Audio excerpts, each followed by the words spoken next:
Well, welcome back to another video, and as promised, we are now turning our attention to the Cosworth. After a brief hibernation, I was working on it around October last year, and obviously we are now here in February, and I haven't run it since then, so there's sort of been some stuff I've been doing before, back in October. Now I've lost a lot of the footage, but I'm going to sort of update you with what footage I do have. So it started off by buying this car as a driving car. Unfortunately, we could not get the car running no matter what we tried when we first bought it, which is a shame because we bought it as a driving car from Copart, but it's been quite clear since that we have some issues with this car. So, what have I done? Well, first off, we started off with the battery. It was completely dead. It wasn't picking up any signal at all.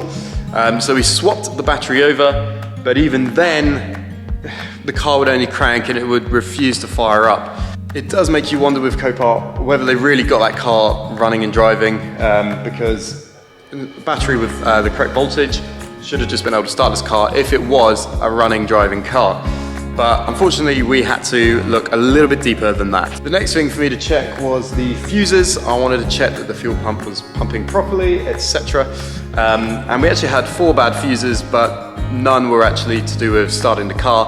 But we were able to get lights on in the dashboard, which we couldn't get before. So I guess it was a good thing, even though we still can't start the car. So at the time, I frantically Googled what a car needs to start, and essentially it needs fuel, air, spark, and compression. They're the 4 key things to make an engine start up and run properly. So we started off with checking the fuel. So basically I removed the fuel rail, got that out, and then we actually tried to prime, just obviously turning the key to the ignition. We tried to see if it would pump fuel out, and sure enough it was. There was no issue with the rail here. So after that we moved on to the next point, which is spark, and to do this we basically had to remove the spark plugs, which are simple enough. They're here, 1, 2, 3 and 4. Pulled them out, and as you're going to see from the photo now, they were full of carbon soot. They were completely fouled. They were a write-off. So it would cut out straight away, near enough. Within the first few seconds it would cut out. So it was on to the next problem. So the car started but stalling straight away. Again, I got back to frantically Googling what that could be, and it seemed to be the main culprit that seems to be coming up a lot on my Google search was a bad IAC valve, which stands for idle air control valve. This here is our idle air control valve, the white part here. So of course we could get the car started now, but it was cutting out. So having a look at the rev gauge at the time, we could see that it was running at about 500 revolutions per minute, 500 revs, which isn't enough. I mean, if you were to start your car at home now, if it was a very cold start, it might have some kind of a choke setting, and it might maybe be about 1200 revs, but normally it will be around the 800 to 1000. That's the sort of rough idle air control. Sorry, that's the rough idling revs. Now the importance of the idle air control valve, from what I gather anyway, is basically to monitor the amount of air going into the engine when the car is idling, so it can idle at the correct rev range. Otherwise I think it would just, it would cut out like that. So it seemed to be a prime one to start with. So I swapped this part out, which was simple enough. We just removed this electrical connector here and a screw either side, and out the old one came. And well, as you can see from the footage here, it was completely carbon sooted as well, full of carbon, which is not a good sign. So anyway, we replaced it, and sure enough, when we start the car now, it wouldn't stall. It seems to be idling much better.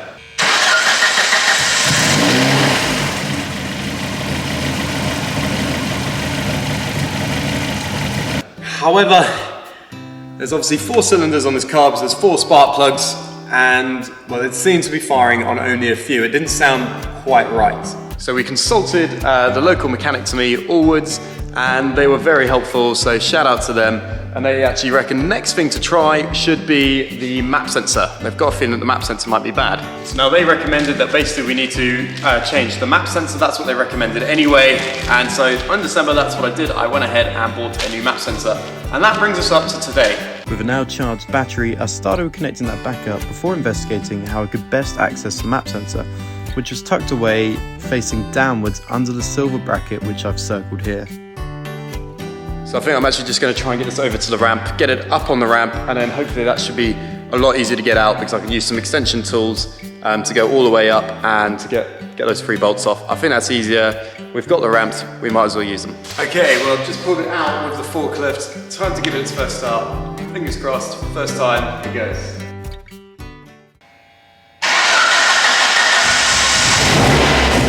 Not even revving the engine at this point, it was doing this on its own accord, and it sounded more like some old school American V8 than a 2-litre turbocharged engine. Having smoked out the warehouse, I opted to play it safe and push it back onto the ramp with my forklift.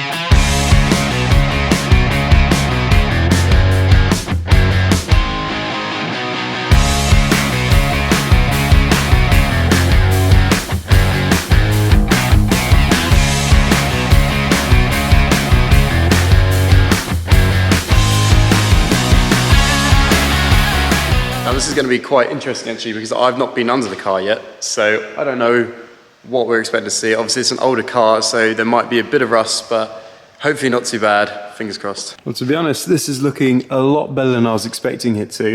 It looks actually pretty solid.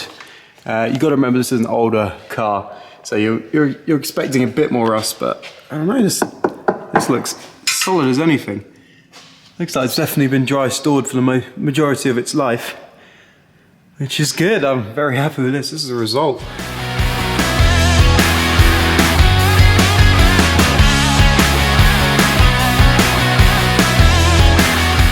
Well, as you can see where the light is flashing now, also pointing, that's the map sensor that we're trying to get to. And that looks a lot more accessible from here anyway. So I'm gonna get my extension tool out and we're gonna try and get it out.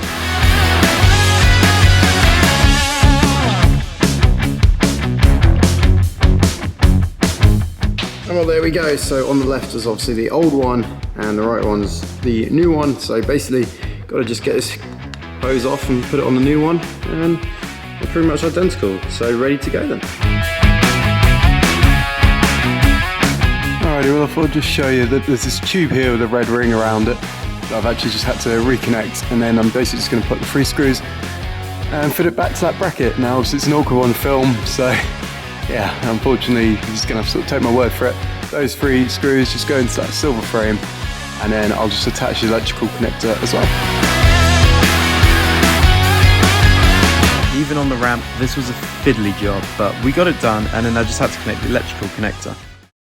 Obviously back in October I did change the spark plugs out, and I've got a feeling this oil will have been sitting in this car for probably 5-10 years, a long period of time, that's for sure. So I'm actually just going to give it a quick service, just going to drain the oil out, and then we'll start filling it back up again. Making use of the forklift again, I positioned the oil pan underneath the sump plug and out came the oil. After letting it drain for 10 to 15 minutes, I reattached the plug and cleaned down the sump area.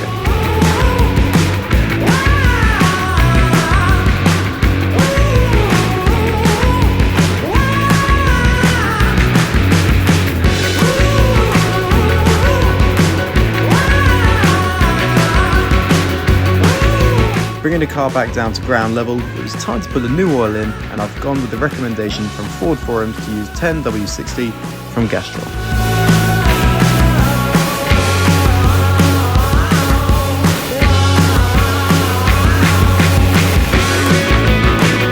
A quick point was of course to make sure the oil is disposed of responsibly, so I reused the bottle to collect up the old oil. Time for another try, let's start the car up.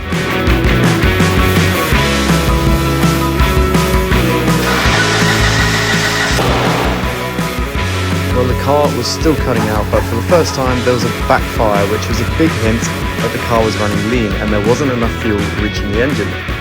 I thought I'd check the fuel rail again and see if the fuel injectors were still injecting fuel with a simple test. Now, a side note on this, whilst the injectors were fine, on my way home I did a lot of reading up on this, and it seems the next thing to try is fitting a new fuel filter. So I went ahead and ordered a new one for just £40, and we'll be fitting that in the next episode. I'm confident though we could be onto a winner with that.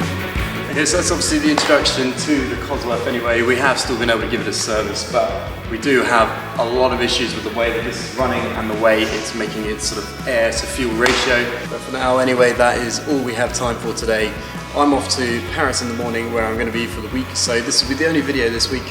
But obviously when we come back, we'll be getting down to this. I'll be reading the comments down below to see what I could be looking at to try and get this car running. It deserves to be back on the road. It's a wonderful car. Then also after that, of course, we have the Aston that will be done at the paint shop. So it'll be a case of collecting that and seeing how we're getting on there as well. I honestly cannot wait to see that. It's going to be incredible. I'm already just excited, and I've only dropped it off today. So yeah, it's going to be brilliant. But anyway, for now, be sure to drop a like down below, and also subscribe. We're so close to 1,000 now, which is awesome. It's a great milestone for such a new channel, I think. So yeah, showing a lot of promise, and I'm enjoying making the videos. So long as you guys are enjoying them too, I'm going to keep making them. Anyway, thank you so much for watching. I'm off to get a shower because I have oil in my hair. But anyway, I'll see you next time. Cheers now.